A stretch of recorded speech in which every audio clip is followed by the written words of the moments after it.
ध्रुव स्वयंभू मनु के पौत्र थे, हाँ, नाती थे स्वयंभू मनु।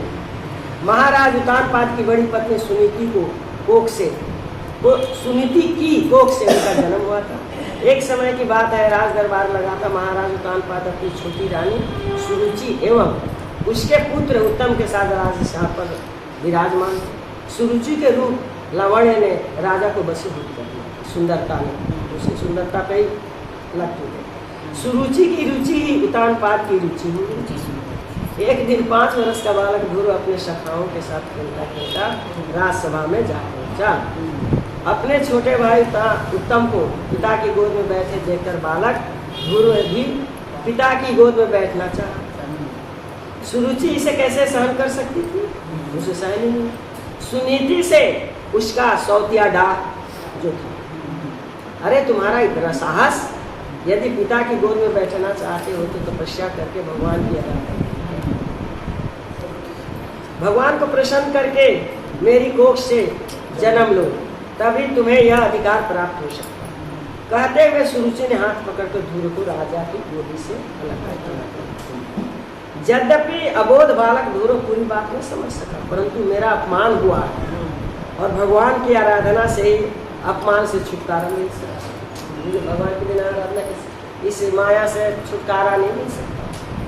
इतनी बात तो उनकी समझ में आ ही गई। केवल इतनी सी बात बालक गुरु को अमोघ जिसका कोई पारवार नहीं, अमोघ भगवत कृपा का अनुभव कराने में दे दी, सहायता कर दी। हाँ, हेतु बन गई। विपरीत परिस्थितियां प्राय मनुष्य को भगवत कृपा प्राप्त कराने में बड़ी सहायक होती है। मुड़ जाता है इंसान, मुड़ जाता है, कैसे भी कैसे लिखे कैसे मौका बहुत आता है हमारे साथ, बहुत मिलता है मौका, भगवान बहुत देते हैं, हम समझ ही नहीं पाते, फिर आ जाते उसी पे बदल जाते हैं। 10-5 दिन बदल के फिर लौट जाते। रुदन ही तो बालक का बल है, रोना ही तो बालक का बल है, तभी तो माँ उठाती है। ध्रुव रोता रोता अपनी माता सुनीति के पास पहुंचा। सुनीति ने उसकी पूरी बात सुनी और कहा, बेटा सब सचमुच मैं अभागी हूँ। तुम्हारे पिता तुम्हारी छोटी माता सुरुचि के साथ बीते हुए, तुम्हारी अभिलाषा तो एक भगवान ही पूर्ण कर सकते। भगवान विष्णु की आराधना से सब कुछ सुलभ है, ऐसी कोई वस्तु नहीं जो भगवान न दे सकते। उन्होंने तो कह दिया, भक्त से मेरा कोई अभेद नहीं है, भक्त तो मेरा ही है, उनके लिए मेरा सब कुछ पूछा हुआ।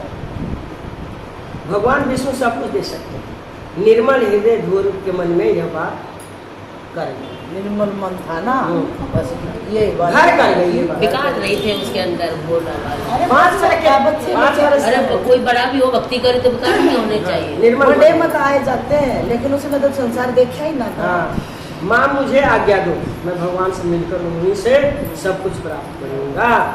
ध्रुव ने दृढ़ निश्चय के साथ माता सुनीति से निवेदन किया, बेटा अभी तो तुम मेरे बालक हो, कुछ बड़े हो जाओ, उसके बाद यह कार्य करें। माता ने ध्रुव को बहुत समझाया, परंतु ध्रुव के निश्चय में माँ सुनीति कुछ भी परिवर्तन न कर सके, मन बदल नहीं सके।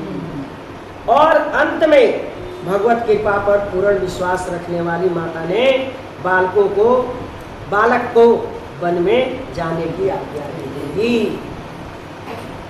भगवान कैसे और कहाँ मिलते हैं, देखो आप कान खोल के सुनना पड़ेगा। भगवान कैसे और कहाँ मिलते हैं यह तो ध्रुव को ज्ञात नहीं, पता ही ज्ञात नहीं पता, परंतु भगवान मिलते हैं इस निश्चय के विश्वास था कि भगवान मिलते हैं। हाँ, माँ ने कहा है ना, इस निश्चय के साथ ध्रुव ने बल की राह, माँ का वो कर दिया ना, माँ ने कह दिया भाई भगवान मिलेंगे तुझे, ये कर दो, बल की राह ले ली। भगवान की ओर बढ़ने वाले की सहायता भगवत कृपा स्वयं करती है, निकल जाओ स्वयं करती है। मार्ग में ध्रुव को देव ऋषि नारद मिले। नारद ध्रुव की पूरी बात सुनकर विस्मय प्रकट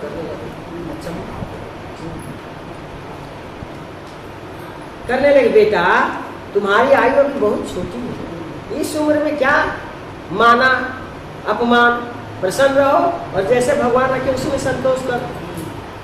भगवान का मिलना बड़ा कठिन है, समझा रहे ना।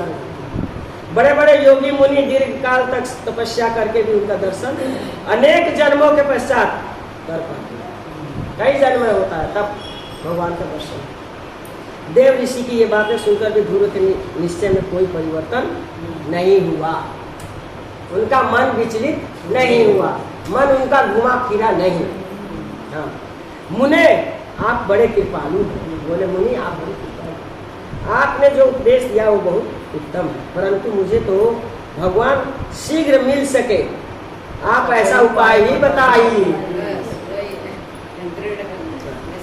दृढ़ संकल्प हो गया ना उनका, जिससे मैं दुर्लभ पद प्राप्त कर सकूं। दृढ़ निष्ठा और निश्चय के साथ ध्रुव ने देव ऋषि के चरणों में नम्र निवेदन किया।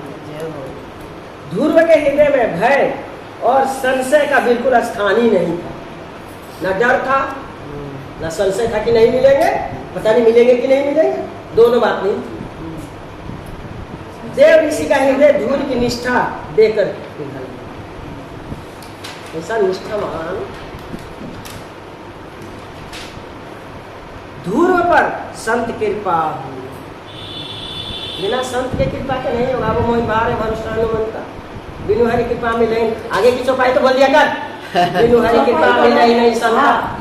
आगे से ना याद इनको, ये हमें भी याद है, बिना हरि कृपा मिले नहीं तो और भी तो आगे से ध्रुव पर संत ध्यान रखे ममना आवा चौपाई नहीं, ये तो संत बिल्कुल कृपा नहीं। हुई। ध्रुव पर संत कृपा हुई। नाम भी को जब नाम आप जपने लगोगे तो वो नाम जिसका जप रहे ना वो नाम ही आ जाता है। तो माँ ने तो दे दिया, अब भाई तो तुझे भगवान मिलेंगे ये विश्वास दे दिया, और माँ की बातों पर पूरा विश्वास हो गया। हाँ बिल्कुल, फिर वो दृढ़ विश्वास हो गया तो वो गुरु आ गए, देव ऋषि नाम ने जपने लगे ना उसे अमोघ आशीर्वाद दिया। अमोघ आशीर्वाद दे, बेटा तेरा कल्याण होगा। हाँ, अब तुम श्री यमुना जी के तट स्थित मधुबन में चले, वहाँ निरंतर ओम नमो भगवते वासुदेवाय, ओम नमो भगवते वासुदेवाय, ओम नमो भगवते वासुदेवाय, ओम नमो भगवते वासुदेवाय। इस 12 अक्षर मंत्र का जाप करो, जाप करो। त्रिकाल यमुना में स्नान करके सुस्थिर आसन पर बैठ जाओ। हाँ, हिलना डुलना नहीं होता भैया, और तीनों टाइम नहाओ और तीनों टाइम करो। हाँ, प्राणायाम करना, चित्त को बैठ जाओ, उसके बाद हिलना डुलना नहीं। आसन का मेन अगर तुम ध्यान कर रहे हो तो तुम्हारे जब जिस आसन पे ध्यान लगा तो उसमें एक पहले चित्त चित्त को को जीतना पड़ता है, चित्त को स्थिर कर और एकाग्र करके भगवान विष्णु का तो एकाग्र होगा, वो होगा। प्राणायाम करेंगे तो शायद प्राणायाम धूर प्राणायाम करोगे यमुना जी के किनारे मधुबन में जा पहुंचे और भगवान की आराधना में लगे। ये होता है तुरंत। हमारे 3 शरीर है, 3। अब स्थूल शरीर, सूक्ष्म शरीर, अंतःकरण, कारण, तो 3 शरीर लेकर बैठे हैं अभी यहाँ पे हम। नारद जी की कृपा से उन्हें विधि का ज्ञान तो हो ही गया, कैसी विधि होनी चाहिए। दिन पर दिन वे अपने व्रत को कठोर करने लगे, निर्भय निर्द्वंद उपासना चलने लगी। भगवान की कृपा पर उनका दृढ़ विश्वास था। मन, वाणी और शरीर तीनों से वे कृपा निधि भगवान के साथ एकाग्र थे। तीनों से हो रहे थे एकाग्र, तीनों उनके बस में। साधना में भय और प्रलोभन रूपा बाधाओं का तांता लग जाता है। सब आते हैं माया आती है, बैठो तुम आसन पर गिराने के लिए, ये ले लो ये ले लो, लेकिन वो जो गुरु का शब्द की होती ना प्रभाव, वहाँ माया नहीं टिकती। ध्रुव के सामने भी बड़ी भयंकर परिस्थितियां उत्पन्न हुई, और क्या, उन्हें डराने के लिए बड़ी भयावनी राक्षसियां आई। माया ने माता सुनीति का रूप धारण करके बता ध्रुव के सन्मुख प्रकट हो माता का जाल डालना चाहते। ध्रुव को एकमात्र भगवत कृपा का आश्रय, उन्होंने उसकी बातें सुन करके भी अनसुनी दी।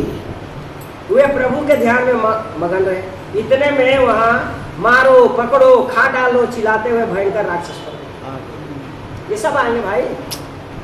माता सुनीति का रूप धारण करके आई माया का आर्तनाद सुनकर भी ध्रुव अपनी तपस्या में अटल रहे।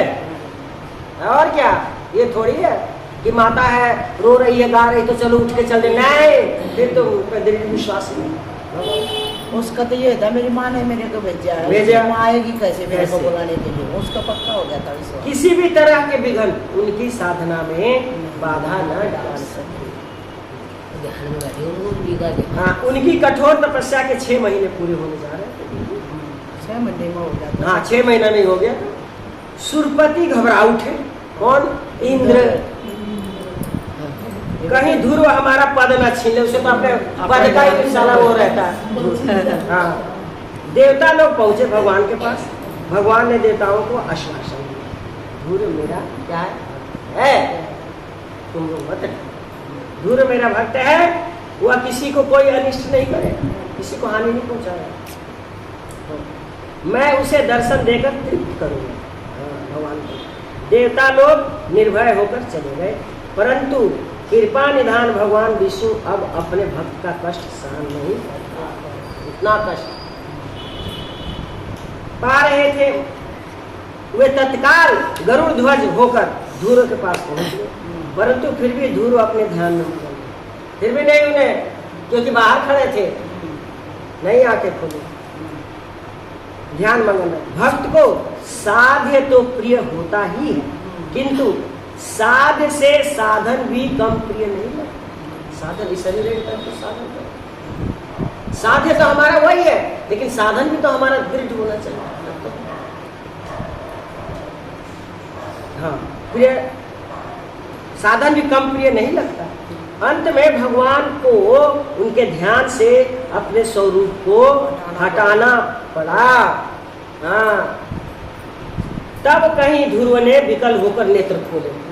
जब अंदर देखा है कहाँ गया तब आँख खोली, नेत्र खोले, साक्षात भगवान को अपने सामने उपस्थित देखकर ध्रुव तुरंत उनके चरणों में लौट गए। साष्टांग प्रेम से वाणी गदगद हो गई, शरीर रोमांचित हो गया और नेत्रों से प्रेमा आंसुआ उनकी वाणी प्रेम से अवरुद्ध हो गई, रुक गई, अवरुद्ध थी। वे केवल हाथ जोड़े प्रभु के सामने खड़े थे, स्तुति करना चाहते हुए भी स्तुति करने में असमर्थ थे। करुणालय भगवान श्री हरि ने अपना वेदमय शंख ध्रुव के कपोलों से स्पर्श किया, छुआ दिया। शंख का स्पर्श होते ही ध्रुव को दिव्य वाणी प्राप्त हो गई, संपूर्ण वेद ज्ञान शुरू हो गई। ध्रुव दिव्य वाणी से भगवान की स्तुति।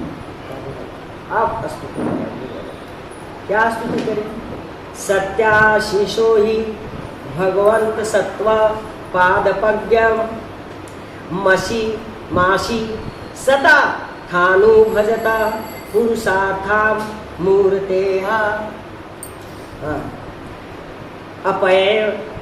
अपएव मर्या भगवान परिपाति दिनाना वाश्रेव वस्तक मनुग्रह कातरो असमान।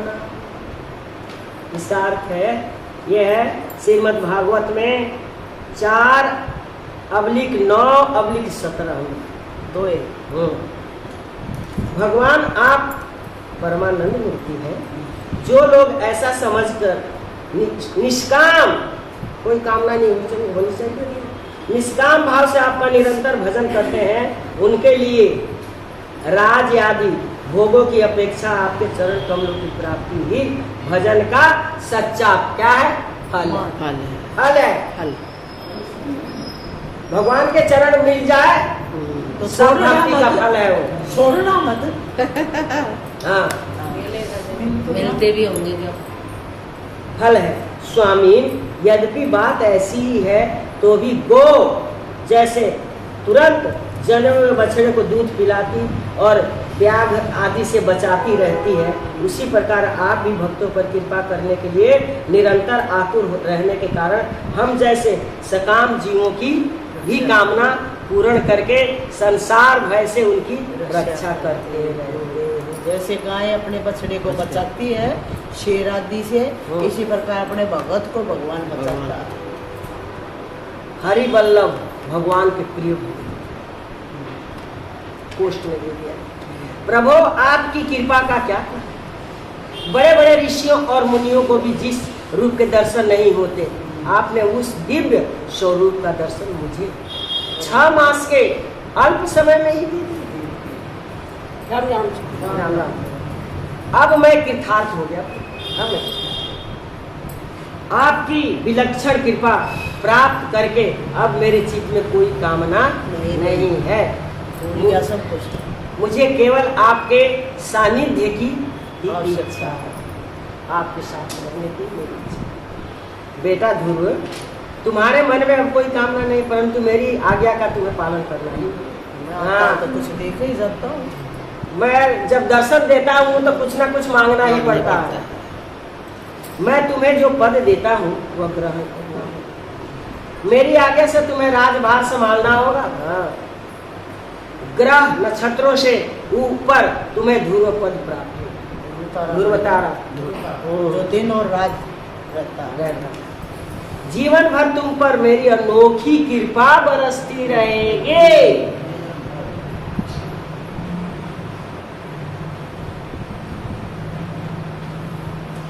कल्प के अंत में तुम मेरे पास ही आओगे। जब कल्प बीत जाएगा आप मेरे पास ही आओगे, जहां से तुम्हें फिर लौटना नहीं पड़ेगा। कृपालु श्री हरि ने ध्रुव को कृपामय आदेश दे दिया।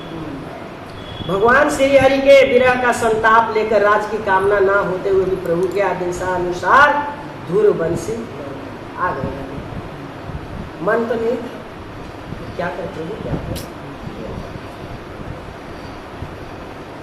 लौट आए। पिता सहित सभी राजपुरुषों एवं सौतेली माँ ने उनका अभिनंदन कर आशीर्वाद दिया। हाँ, अब दिया सौतेली माँ ने और पूरे राज के लोगों ने। सुनीति ने तो आरती उतारते हुए प्रेमाश्रुओं से अपने प्रिय पुत्र का अभिषेक कर दिया। आंसुओं से जैसे भगवान कृष्ण ने सुदामा के युवा अवस्था में ध्रुव ने अपने माता पिता की आज्ञा से गृहस्थ आश्रम में प्रवेश किया। अब गृहस्थ आश्रम में प्रवेश किया। अच्छा, ध्रुव के भाई उत्तम को आखेट का दुर्व्यसन, शिकार खेलते। एक बार वो आखेट करते करते स्वयं भी एक यक्ष का आखेट बन गया। ध्रुव भाई उत्तम के निधन की जानकारी के लिए वन में गए। वहाँ उनका यक्षों से घमासान युद्ध लड़े। अंत में पितामह मनु ने, स्वयं मनु हाँ दादा ने युद्ध में आकर भयंकर संहार बंद कर। नहीं बेटा, आपका ये काम अच्छा नहीं है। यक्षपति कुबेर भक्त ध्रुव के व्यवहार से बहुत प्रसन्न हुए। कुबेर जो सबके भंडार भरते हैं, कुबेर ने ध्रुव को वरदान देना चाहा, परंतु ध्रुव ने उनसे विनम्रता पूर्वक भगवत भक्ति की ही याचना की। भक्ति देना हो तो दो, नहीं और कुछ नहीं चाहिए मुझे। ध्रुव ने अनेक यज्ञ आदि किए। उन्होंने भगवान शंकर की भी आराधना कर उन्हें प्रसन्न किया। और क्या, तथा भगवत भक्ति का ही अमोघ आशीर्वाद प्राप्त। किससे? जय पर कृपा न करे पुरारी शो न पावा मुनि भक्ति हमारी। तो इनके बिना उनके कृपा की आराधना की भक्ति नहीं मिल सकती। हाँ। ध्रुव ने 36,000 वर्ष राज की धर्म पूर्वक पृथ्वी का पालन किया। धर्म से भगवत प्रेम का उनके जीवन में उत्तरोत्तर विकास हुआ। दिनों दिन बढ़ता भगवान को पाने के बाद हाँ, तब क्या भगवान ने कहा कि तुम जाओ घर लौटो और मेरी आज्ञा का पालन करो। नहीं, देख लो। और क्या, अंत समय में भगवान के पार्षद सुनंद एवं नंद उन्हें लेने आए और वे काल के सिर पर पैर रखकर विमान पर आरूढ़ हो संदेह भगवत धाम को चले गए। बोले गुरु महाराज की जय। पार्षद 16 हुए है ना। हाँ। वो सुनंद और वो लेने आए। हाँ, वो लेने आए हैं, वो लेने आए मौत के सिर पर पैर रख करके। बोले उद्धव जी महाराज की जय। चरित्र आओ। हाँ, श्री उद्धव जी।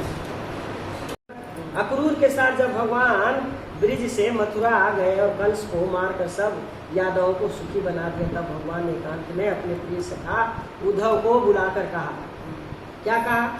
उद्धव, ब्रिज की गोपी गनाएं, गोपांगनाएं मेरे गलती हुई प्रभु, मेरे वियोग में व्याकुल हूँ, उन्हें जाकर तुम समझा आओ।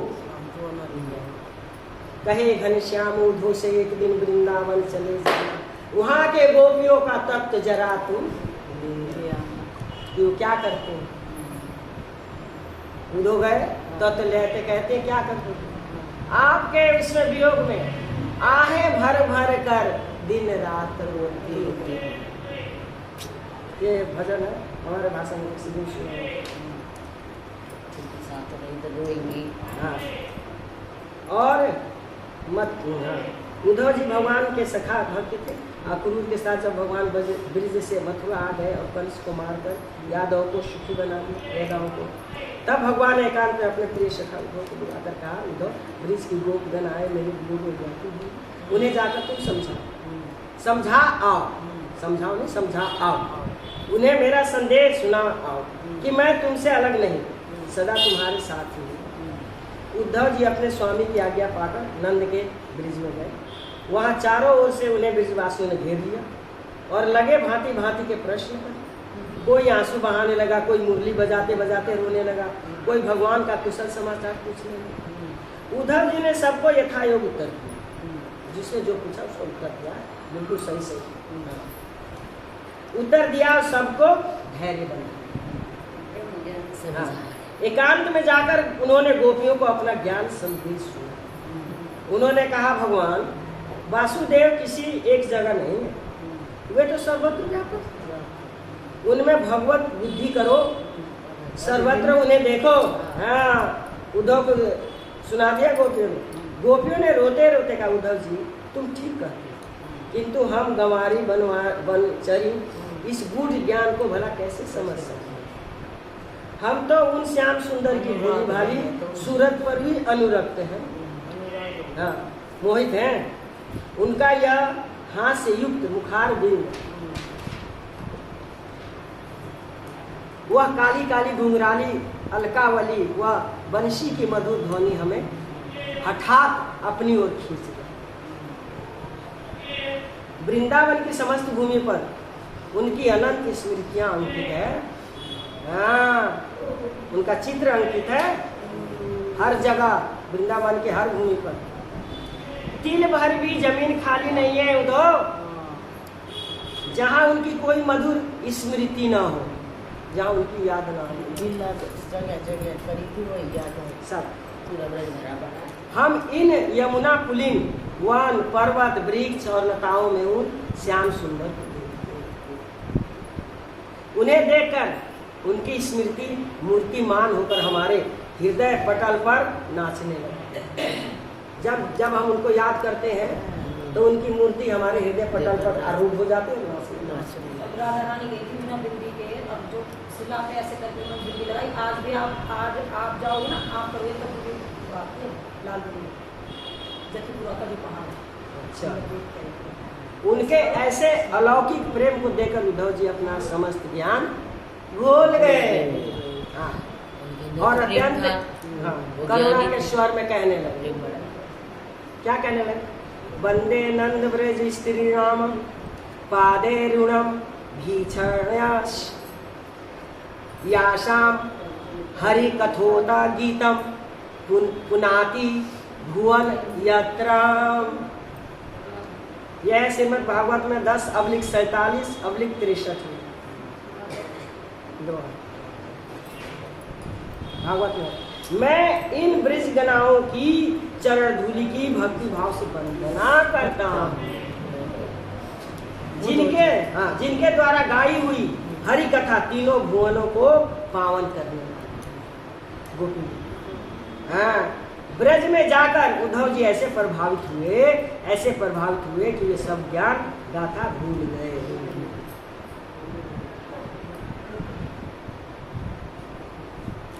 भगवान के द्वार का पधारने पर भी ये उनके साथ गए। कौन?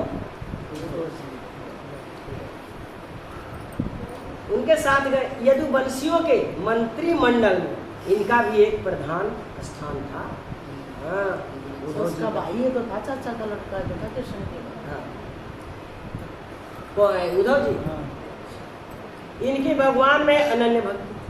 जब उन्होंने समझा कि भगवान अब इस लोक की लीला का संवरण करना चाहते हैं, समाप्त करना चाहते हैं, तब ये एकांत में जाकर बड़ी दीनता के साथ कहने लगे। उद्धव जी क्या कहा? नाहम तवाडग घृण कमलम क्षणाधरम अपि केशवा यत्पम समूतसहे नाथ स्वधाम नय मामा की। कि हे भगवान, हे नाथ, मैं आपके चरणों से आधे क्षण के लिए भी अलग होना नहीं चाहता। मुझे भी आप अपने साथ ले चलिए। यह है श्रीमद् भागवत में 11:6-43 में। भगवान ने कहा, उद्धव, मैं इस लोक से इस शरीर द्वारा अंतर रहित होना, मैं इस शरीर से अंतर रहित होना चाहता। मुझे भी आप यहाँ अंतर रहित होते ही यहाँ घोर कलयुग आ जाए। कृष्ण भगवान का तो आप जाते ही तो कलयुग आएगा, उनके जाते ही तो कलयुग आएगा। मैं जाना चाहता हूँ यहाँ से। हाँ। अपने बेटे इसीलिए तुम बद्री का आश्रम चले जाओ और वहाँ तपस्या करो, तुम्हें कलयुग का धर्म नहीं ज्ञात हो।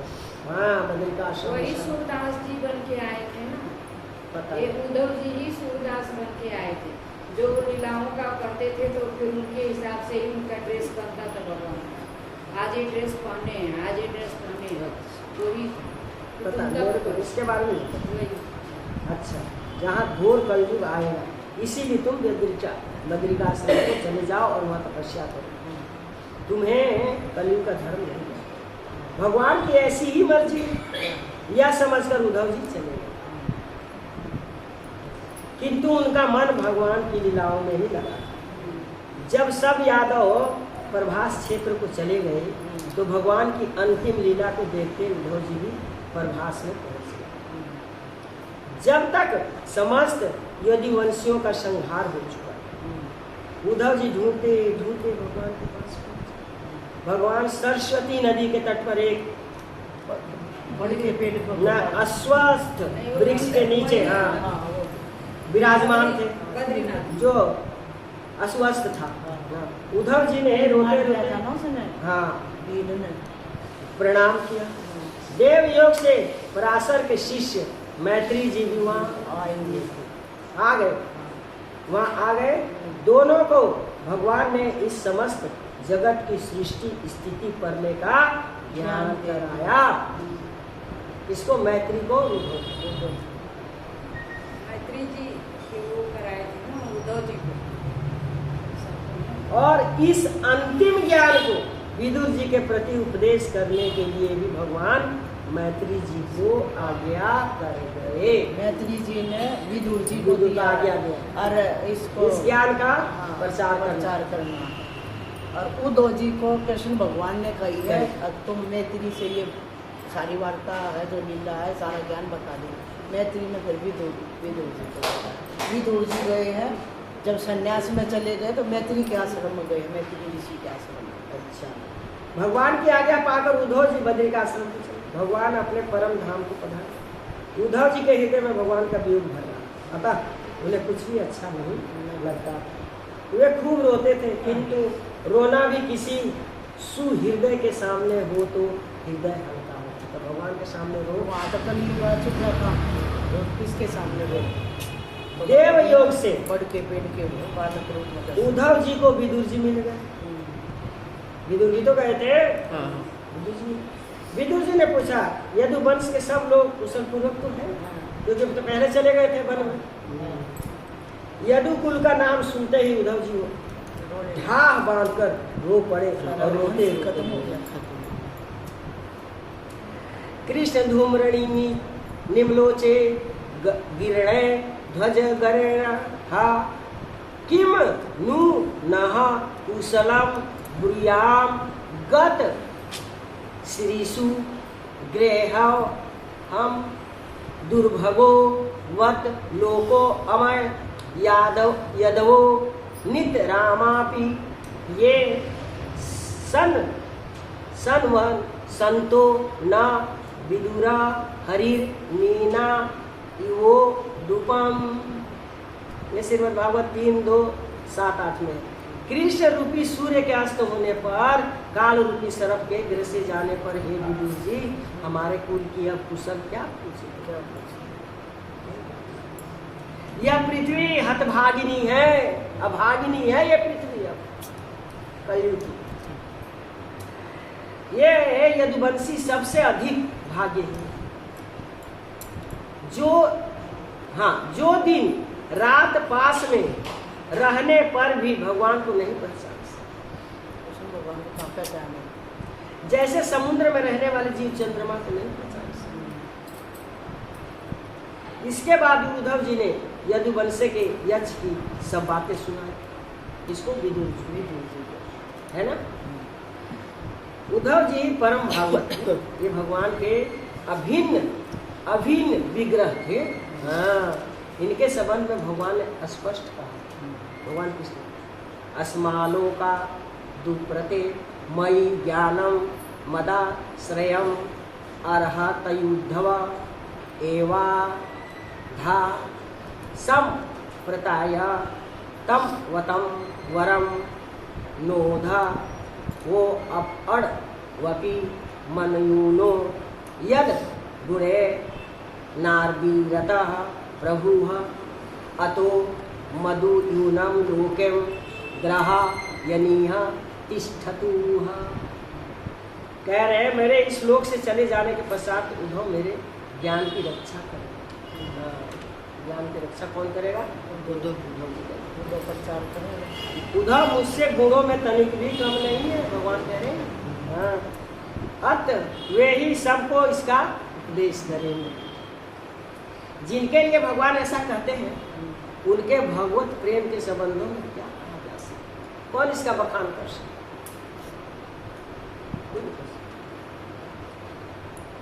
हाँ, संबंध में क्या कहा जा सकता? बोले उद्धव जी महाराज की जय। बोले भक्त और भगवान की जय। श्री अम्बरीश जी हैं, इधर लगाऊंगी बाएं। बोले श्री भक्त महाल की जय।